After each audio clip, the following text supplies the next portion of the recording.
What's happening, guys? We've got a Sunday scan coming at you for the last day of November. So let's make sure we close out November well. We start December amazing, and we close out the year with a bang. I think that 2021 is just going to be a continuation of what's been happening. Everybody always asks, when is it going to stop? And quite honestly, I think that we are at the peak craziness that we've ever had. Peak as in the highest point, not necessarily the top. I don't see it slowing down. I just don't. I've been saying this for a while now. I see it compounding. A lot of people are making a lot of money. As they start to take profits around different names, they're going to be looking for new names to get involved in. So who knows? Maybe we'll talk in 2023 and things are starting to get slow. So for now, I'm not going to be in the game of, when are we going to slow down? How long can this last? And all that kind of stuff. And just like the last couple Sunday scans, if you are, geared towards the short side, look, there's been plenty of opportunities. However, you have to understand one thing. We are in melt-up mode. So one of the biggest things that I have to remind myself every single morning is don't try to anticipate that unwind. Don't try to be patient before it's time to be patient. And it's very easy to say, but actually doing it's difficult. And so I think that one of the main things, you saw it on PLTR, you also saw it NEO, as well as many other different names recently. A lot of these stocks have these 10% opportunities where it's been on a parabolic move. It gaps up, it rips up. It gives you that entry, and then it flushes out, and you want to size, and you want to scale, and the move is close, but by the time it ends up correcting and pulling back, you look at it and you're like, all right, I should probably be taking some right here, but I want to size up, and then you end up sizing up and it rebounds. One thing that I've noticed is if there is a fast 10% correction, which we've had on CRSR this past week, we had it on NEO like I talked about, we had it on PLTR, as well as many other names. If you are involved in that 10% correction and you've sized up, I've found it an extreme benefit to just go ahead and size down. If it stays heavy, resize back up. Anytime that I get that, good pullback, maybe it's 8, 10%, whatever it may be, and it holds and it starts to rally, it makes up that pullback extremely quickly. And then you're faced with do I take a gain real quick? Do I, am I patient and see what it kind of does? Or do I end up stubborn and maybe overhold it and get squeezed out? And so that's what I have to combat every single day if I'm participating in some of these names, such as PLTR on Wednesday, which I nailed a couple great entries, got the flush. Timing was perfect. But it only took that one time where, I shorted and I was like, all right, it did pull back, but it held.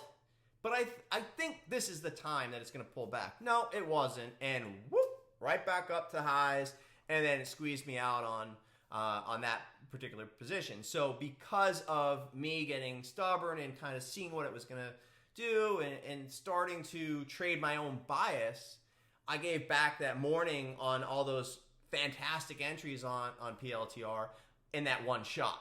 So, that is something that I combat on a regular basis. But fortunately for us, we had that A+ setup on Friday. You guys probably saw the trade, and I didn't let that one go. So I hope we have more of those. There are a couple of those setups on scan tonight, so I think you'll be at least prepared for when that happens.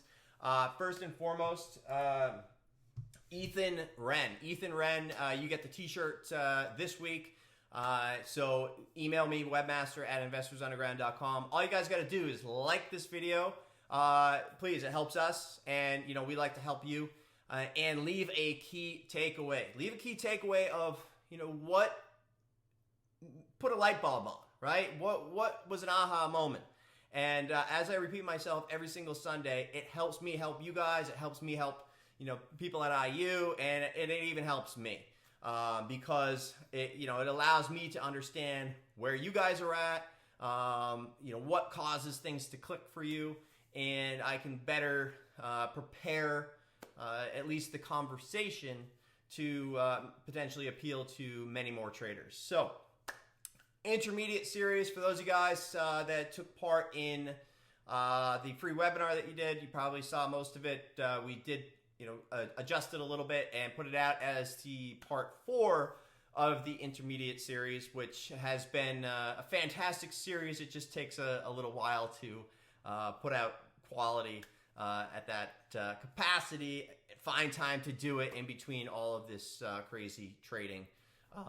It's difficult to want to put all that time into it when really all you need to do is get prepared and show up to the market, and there's just so much. And when the bell closes and markets are done, I just want to get out of there and relax. So anyway, this is very similar to 99 2000. I've talked to a lot of people about it. However, the difference this time is it's very options driven. Back in 99 2000, you had different fractions and things were very spread and they went nuts. But now it's almost like the options are driving the entire market, and the actual stocks, the names, the individual securities are paper thin. I would suggest to go check out Fiverr, FVRR, and you'll see how it ramped up. Then it just slammed like, I don't know, $70, $60, $70, and then right back up almost $100 to 52-week highs. And this is a perfect example of potentially the market participant or the option participant, selling the calls and having to buy the actual stock, running up the stock, getting stuck with the stock, having to dump the stock, and just a continual repeat of this. But you never know which name it's going to be. So, obviously this week, SPACs, SPAC, which is the special purpose acquisition companies that are kind of put together to basically do like a reverse merger. It's kind of like an IPO, except you don't have to go through that 1 or 2 year process, filing the S1 and all that kind of stuff. You can actually just kind of, end up right in a new ticker. You got some capital that's been raised, and the goal is to, raise the capital and find the proper company to put in there. And so you've got a lot of these EV companies coming into these SPAC names. You've got a lot of different hot names that maybe want that exit strategy quicker than waiting a year or two. And so this is the way to do it. This is the way to get there. But it's interesting because go back 3 months, SPACs were crazy hot. Then SEC warned about them, and some other ones came in, and I don't know, there was like a little bit of a pullback, and then just everything went to like back to it ran up and came right back down. And now they're going crazy, and they've been KCAC, which we had talked about last Sunday or the Sunday before, is now QS, and so they changed their tickers, and that particular name was almost up 50% on Friday alone. And this is not small money. I mean, if it's one thing if a stock kind of doubles and it's a low float, and you could have had a bunch of stock and maybe you could have made a fortune, but you legitimately can make massive amounts if you're on the right side of these moves, because you legitimately could buy a couple $100,000 worth, $1 million worth, $2 million. It doesn't matter. The liquidity is there. And I'm not suggesting you should go out and buy $1 million or $2 million worth of any particular name. However, my point is that there is liquidity like we've never seen it. And there's opportunities like we've never seen it. And with all these stocks that are going, 100, 200, 300%, not necessarily in one day, but, over the course of a couple weeks, couple months, people are compounding money. So that kind of circles back to why, I don't see this ending. And, I have to adapt to the long side as well. It's not a strong, it's just not what I'm good at. I get long a lot of stuff. All my IRA trades are obviously long.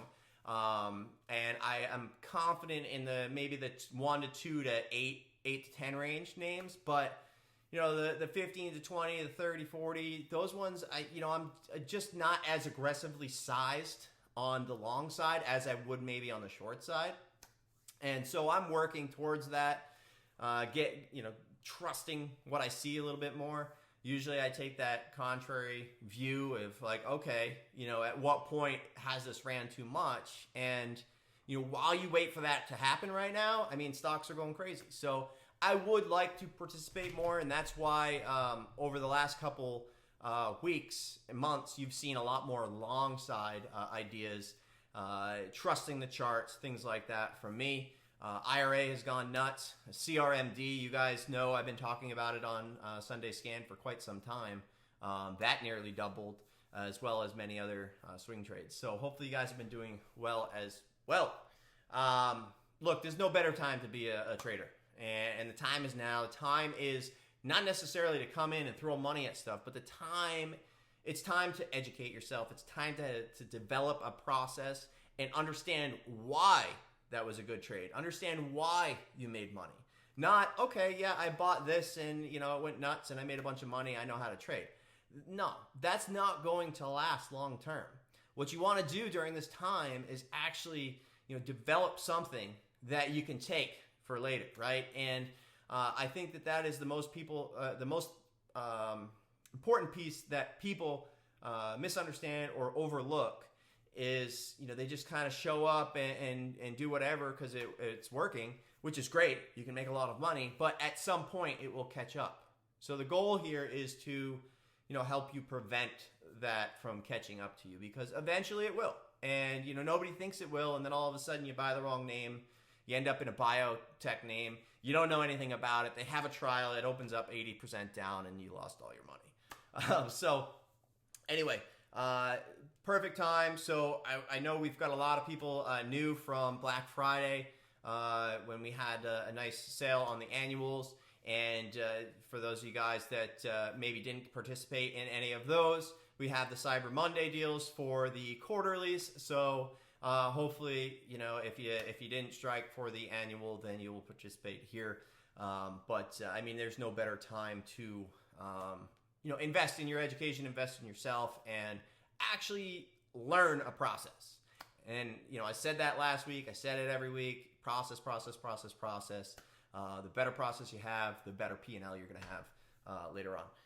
This shirt, by the way, this is kind of my goal for right now. Bet heavy, bet last, right? So rather than trying to find the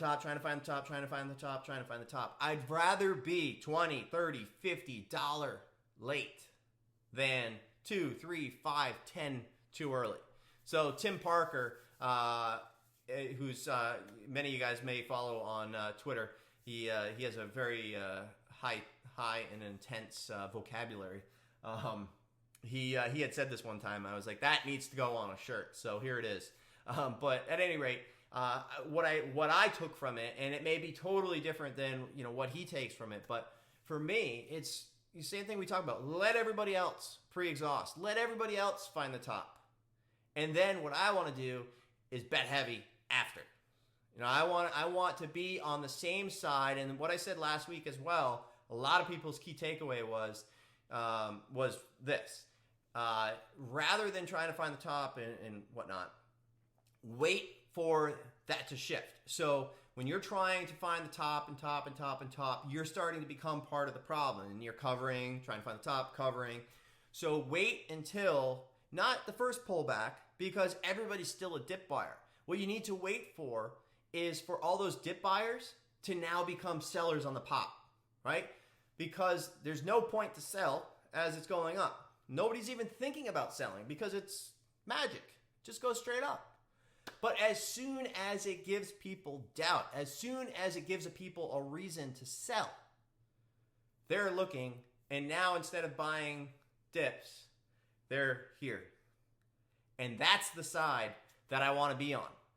That's when I want to be short.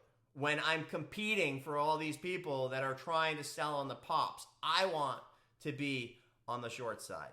That's when I like to be there, not before. And that's how I took this. That's what it means to me.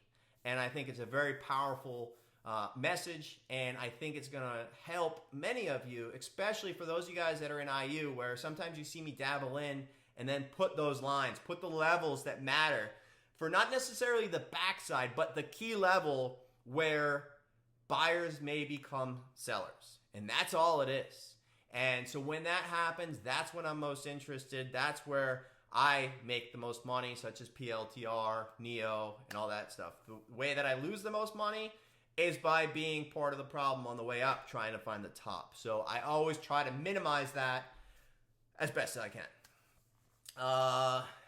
Let's see, last but not least, or last couple things, CMPS and LMND. I had tweeted both those ideas out this week before the big moves. And NNOX, you guys, anybody that has been watching scans know that one was about $20 per share. It was from the mid-30s all the way up to 52, 53, something like that. I didn't quite make it all the way there. I made it to about 48, but the key takeaway is not what I did. It is the setup itself. And I did a video on this, I think last week, for members about that setup. And I've been talking about it on Twitter since. And that's why I gave the LMND and the CMPS. But it's the same setup that XPEV had before it went. The same thing that NEO had. And RKT was another example, which, you know, the trigger might be 24. So, you know, you should be watching it, but there's no reason to anticipate it beyond maybe a starter until it breaks those key levels. But it's all about the setup, how they're confirming it, how they're, you know, kind of faking it out. And basically, you've got a big move on the daily, comes back, starts to rally, fails, about to break down, traps, and then breaks that resistance.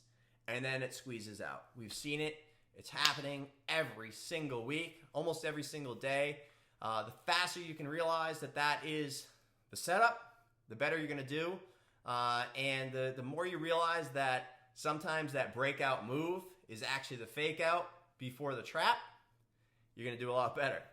Because a lot of people get exhausted buying that breakout, thinking that, you know, it's going to go, and then they're just part of, you know, the downside because they're panic selling, because they don't understand how these setups are working.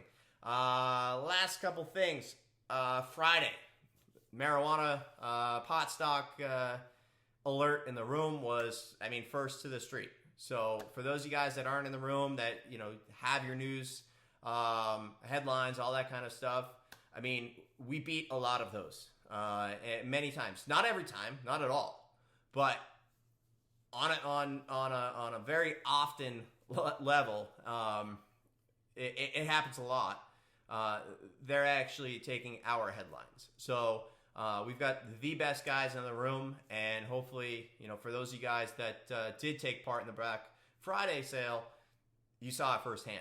So, you know, you probably enjoyed that one. So CGC, ACB, TLRY, SNDL, I mean, you name it, all those pot stocks. So last but not least, I always say it, and I'm going to repeat it again, consistency. The more consistent you can be in your life, the better. And that includes working out. That includes eating. That includes, you know, trading. And, you know, if you're trading all over the place, expect those kind of results. If you're not eating and you don't have you know, energy, expect results all over the place. If you're not training, not trading, you know, working out, then, you know, that is a way in which you can create energy and be able to maintain better throughout the day. A lot of people ask, how the hell do you do what you do and, you know, maintain that energy? I mean, I work out, but not, you know, as much as maybe I should, but you create that energy.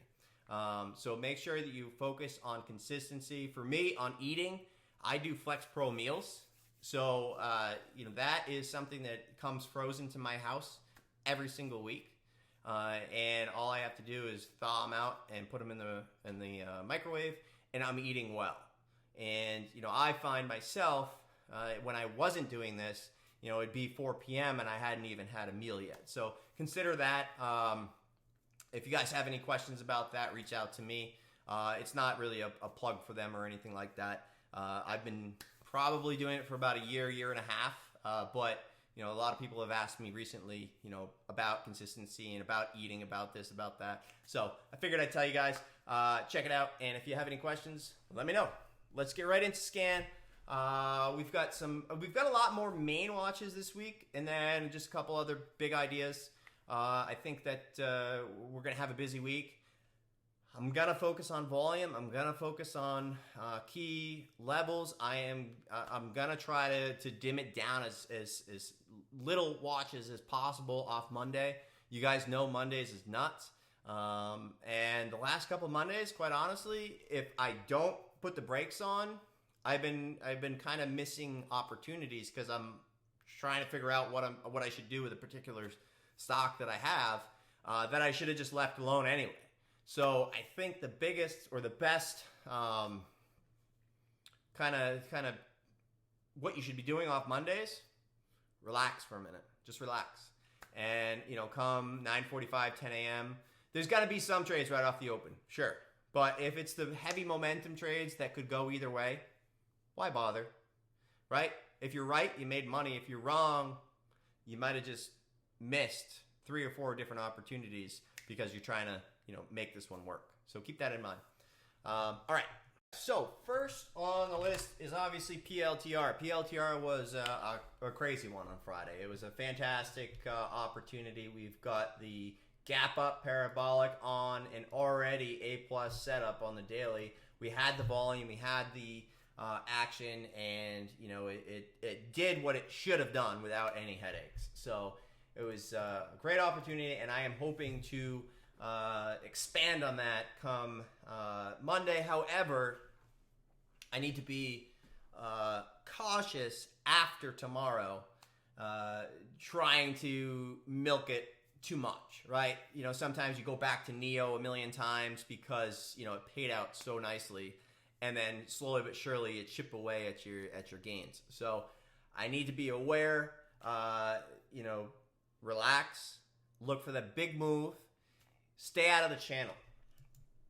So Neo, for example, on Wednesday, great overnight short.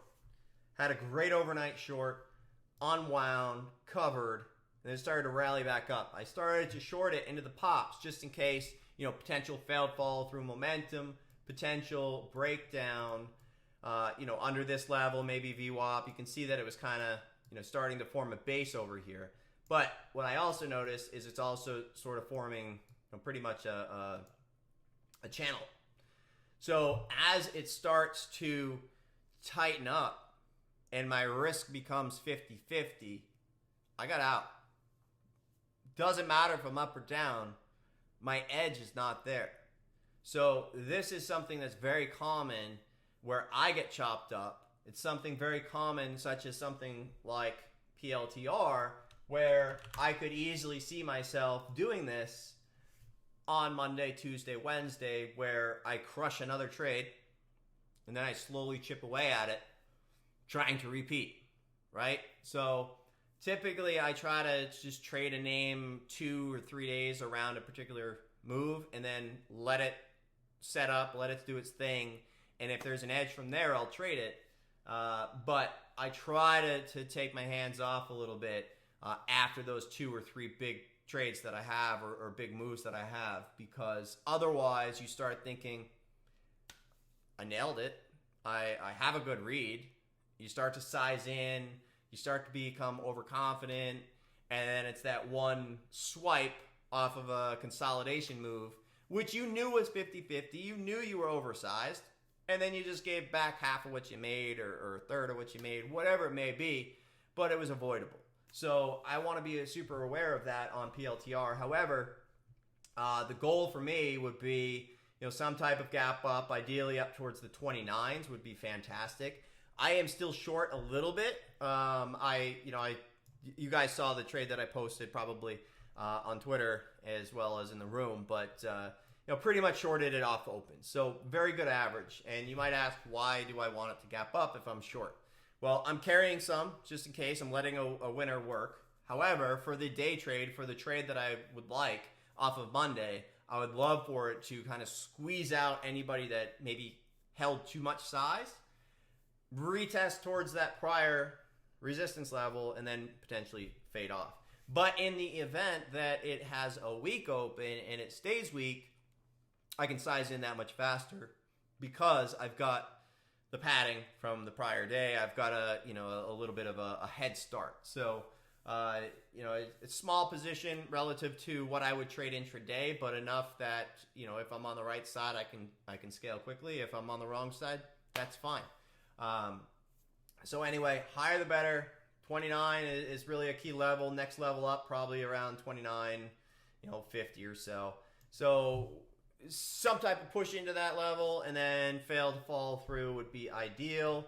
And then I think you can kind of see that the 28 level, 28 and 27.50s is going to be another level to break on the downside. So we'll see what happens. This thing got way out of hand. But that doesn't mean anything in this market. That's the point here, right? Because if I had that same thought on JMIA when it went to 25 from 15, like really how much more can it go? And then all of a sudden it goes another 5, another 8. You can go broke real fast. So on that note, if you're wrong, be wrong. Be wrong. Being wrong is actually right. Because if you don't let yourself be wrong, then that's when you start to blow accounts, and you want to be cautious. So anyway, QS, next one. This was the KCSC that I was talking about. KCAC. They were SPAC, transitioned into this new company, new ticker, and here we are. So I think if you were to go hindsight, all right, what was the trigger and all that good stuff. Over this prior high was blue skies and just complete squeeze, but it actually happened extremely fast. So, excuse me, two things to take away here is one, and this is a little hindsight, I didn't take this trade, but we talk about these wicks, right? So the daily wicks getting bought up. It should have died. It should have pulled back. Instead, every time it had weakness, somebody came in. Weakness, somebody came in. Weakness, somebody came in. That's what I look for on the daily charts. So anyway, very quick move through that prior, resistance, straight up, went into a circuit halt, and at that point, shorts were upside down. So the thing about this is when you're trading it, you have to understand that shorts are upside down, and so when things flush, you have to be there. Because as soon as they stop going down, there's going to be competition, right? Everybody's going to be looking to cover. And if you're not there, you already missed. You missed the opportunity to cover. And so you have to be kind of, not necessarily on the defensive, but actually on the offensive. You got to be out there. You've got to be, there with an order ready to just take it. And at least on the cover side for me. I personally don't like to have what I would call wish orders on the front side of a move. That's a great way to get blown out. My entries are purely based off situation that happens. In this case, a newsletter was trying to manufacture a squeeze, and they failed miserably, except to just get their sheep slaughtered. And so as they added, and the price did not move, where do you think all those new buyers are going to go in the event that the trade fails? Right to the bid, right? So when the trade failed, it was an immediate $2 per share. It was an amazing trade. But again, you can't be like, all right, this is the top. I'm going to be patient. This thing could go to 50, 60, 70. I don't know. Shorts are bent. I know that much. So expect the unexpected. If you are going to trade the short side on it, make sure you're there. Make sure you're locking in. Do not sit in it thinking that, how high can it go? That's a recipe for disaster. That's where a lot of people are in this market. But let's take it one step at a time and see where we go. GRWG, I think, is going to be great. As much as it's been straight up and as much as this looks overextended, it's consolidated. It had a good consolidation day here.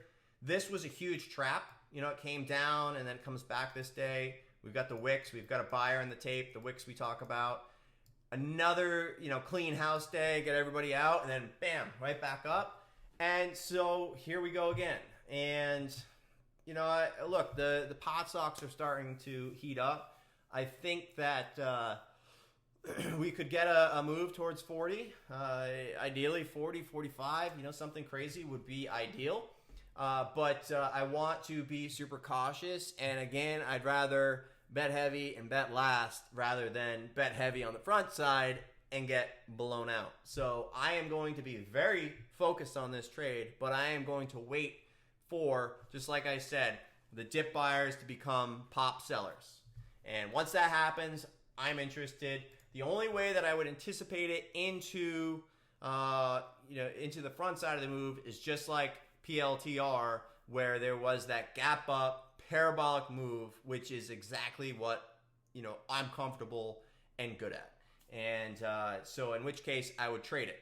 And the reason that I trade it is because I know, and I would not suggest for a new trader to trade it, is because I know that if I start into it and I get a great entry and it pulls back and it holds better than it should at a particular level, I know that I need to adjust my size there. I know that I need to either get out or size down.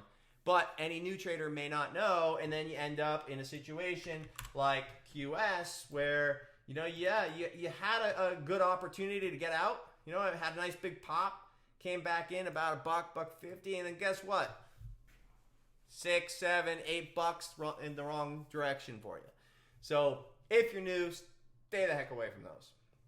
Last two on the main watches for me. Another one, RMG. This one has been crazy. Totally minimize this one. As you guys know in the room, I got long at 10 on RMG and PIC. Both the same day. I took them along for a swing trade. Great ideas by Stapes. He's been following them for quite some time. Once the volume came in, it was just a risk-reward kind of play. It was worth 50-cent risk to me for that potential of, even if it only went 20% or 30%. But in this case, obviously, they went a heck of a lot more. So anyway, this one's kind of starting to squeeze out. I actually had a nice short on it, and it flushed out. But what I noticed was, we've got a nice consolidation and nice bid. Every time it went under 1620s, they bid it back up. They had soaked 1620s back up, right under, underneath and right back up. So to me, upon VWAP reclaim, I don't want to participate anymore. My edge is gone. I was looking to scale if this 1620 level stayed heavy. Great example of, getting out of the trade before it's too late. And, I'm happy that it went a lot higher. It was a good trade, but I could have easily either minimized that back to a flat trade or turned it into a loss by just being, a little bit, not necessarily greedy, but just being too patient when I knew that the edge was gone. So be aware of that. I don't like the way that it trades intraday. It's kind of choppy. So for me to trade this thing, I'm going to need to see a much cleaner trend. You could see that it was a little bit cleaner this day, but right here, I would say that this is pretty trappy action. We could potentially see a move 150, 170, 180s. This has been straight up since IPO. So, if you look at it, we had that IPO day. It started to go. It never broke under VWAP. We're starting to rally. Comes back, dips. You can see the dip buys that we talk about. That's healthy for longevity. Whenever you have that pullback and comes back up, that's healthy. When you have, consistent up without any pullbacks, that's when it comes on my radar, because I know that as soon as it does pull back, it's going to be lethal. And that's where I shine on those particular situations. So for right now, is going to be a main watch. I'm going to set a lot of price alerts. I think that there's going to be a $10 to $15 trade in it, potentially. Maybe off of a 5 to 10 parabolic day, back to red, maybe $5 or so, something like that. But look, we could wake up tomorrow and it just is, it hits 150 and it fades off. I'd potentially trade that, but for right now, I am hoping that we get 150, 160, 170, some kind of parabolic. People start thinking 200, and it goes nuts. So that kind of time frame for the IPOs is starting to go nuts again. Snow busted through the prior highs, which has been going nuts too. I think it was the same day. Let's see. That was 9/18, and then Snow was 9/16. So 2 days before. So anyway, higher the better. I mean, I'm going to be focused. In my opinion, this action is very trappy. So you can see it kind of ramps up, comes back, tests VWAP, soaks back up, ramps up, fails, soaks back up, keeps on doing the same thing. So let it keep on doing the same thing. Your job is not to guess when this is going to pull back. Your job is either to, if you're good at parabolic moves, trade that, which if you're new, you should not touch, or just wait for the dip buyers to become pop sellers and participate in that downside. You don't need to be aggressive. There's a lot of range here. There's going to be a good opportunity, and just wait for it. Next section is failed fall through momentum. So for me, a failed fall through momentum means I want to see it fail at a particular support or prior resistance level, and then I want to see whatever the prior the prior support, I want to see that become resistance. So say it's going up, and it's been kind of basing. For example, you can just draw a couple lines here, but you can see that maybe 125 becomes a super key level, and maybe in this 127 range, right? So failed fall through to me would be in a situation where it's off the highs and it's under the first level of potential support, because this is the top of the channel. Kind of does the basketball analogy that we talk about on Tandem Trader. And then 125.50s becomes the top. At that point, I'd start to be interested for failed fall through momentum. So this is more of a, I'm not trying to find the top, but let me know when it fades. So I'll set price alerts and be ready for that, as well as FCX, another one where it's not the craziest stock, but and also the trade intraday is not the best, but I do think we're going to have a trade here. I've been watching it, copper, and it's been straight up. So at some point, I think there's going to be an opportunity. I will set price alerts. I'm ready for it. And then the last but not least, FCEL. I think a lot of people are still short, thinking, offering. Sure, they probably do an offering, but keep in mind, Plug just did nearly $1 billion. So BLDP, Plug, FCEL, they've all been strong. So you want to be cautious. It's fine to take a short on this name, when the trade presents itself, but just make sure that you're covering, because you're still on the front side of the move. This could easily be, 10, 12 again, whatever. And so there's definitely short setups, but the key is going to be, making sure that you actually take it, and don't try to treat this like 2019 market, because this is not 2019 market. And then the last couple for continuation, FTSI, I currently have a position just kind of letting it work. I would love to scale up if this starts to get out of hand. I mean, this is the type, it's a tiny float. They just did the emerge, they emerged from whatever, the BK, or I don't even know. I didn't even really look into it beyond. It's tiny float. They've got some warrants a lot higher, and typically these things fade off after this happens. This one didn't. I feel like a lot of people are positioned on the wrong side. So if this thing starts to, compound all over itself, then we might be going circuit halt to circuit halt. So, in a perfect world, week open, consolidate, and ramps red to green. That would allow me to position a little bit more. But I definitely do not want to own it if it's, under 17. So we'll see what happens. ACB, CGC, and TLRY. We've got a lot of headlines, a lot of stuff happening this week, so you want to be aware. I'm just going to be looking for the big moves. I have no desire to be holding into anything that is pending a decision, a vote, or anything like that. I just want to trade the big momentum. But like I said, we had a major alert on Friday in the room right over here before anybody else had it. And I mean, it absolutely changed the way in which all this entire sector was trading for the day.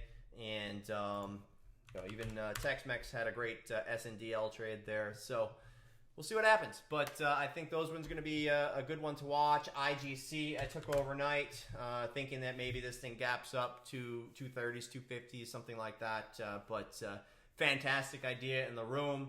I think I joined it around 160s. Then I added a little bit more for the potential gap, or it started to go nuts. We know this name. You know, everybody should remember this stock from the past.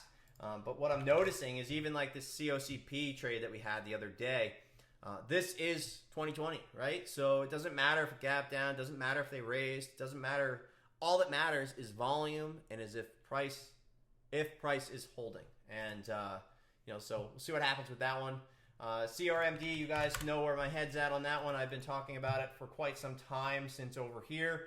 That's where I initiated the, over here. September, after this big volume day, I was buying these dips and very low 5 average. I locked a few in over 9, trading around that core, but sizable swing trade. It's been working fantastic, and I'm still beating myself up over the NNDM swing call. If anybody ended up holding it through, congrats. That was a super tough one to hold through all of that. So unfortunately, I minimized it like crazy after being up majorly. BQ put this idea out there.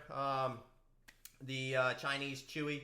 Chewy has been going nuts. So, it only makes sense as a potential. And it's been pretty much down since IPO.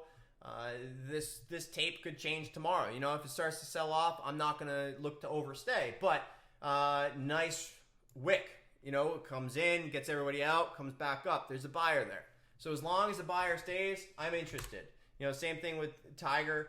Tiger, I talked about the entire thesis as to why I'm interested. If this starts to bid into the end of the year, into the first quarter, I wrote out that on Scan this past week. So if you're a member, go back and review that. Check it out.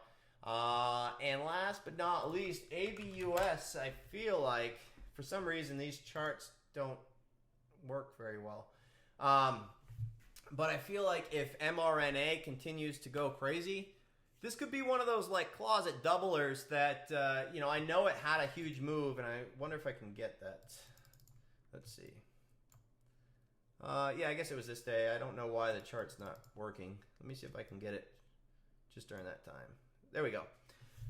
So if you guys remember, it was a nutty, there's a connection there between them and mRNA over the patent technology, whatever it is. I'd have to refresh my memory on it. But at any rate, it's one of those that I feel like the volume's coming back. If it continues to head higher and there's a buyer in the tape, I feel like it's one of those that we could look back and say, I knew it. And I shoulda, coulda, woulda. So I would like to position if it starts to base and maybe a risk towards, what are we trading at? 440s or so. So probably a risk based off of 380s or 4s if the dips start to get soaked. I could see this thing, all of a sudden you look, and a good example would be APHA. A chart like this, where you've got that big move, consolidates, and then it just starts to go and go and go, and you look back and you're like, whoa, it just moved $3 per share. So that's my thoughts on ABUS. Maybe I'm dead wrong, but we'll see what happens. And if the trade starts to pan out, then that's where I'll be. And then let's see here. Oops.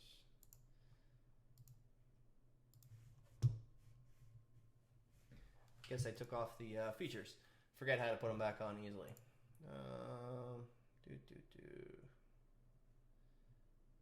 Yeah, it's all right.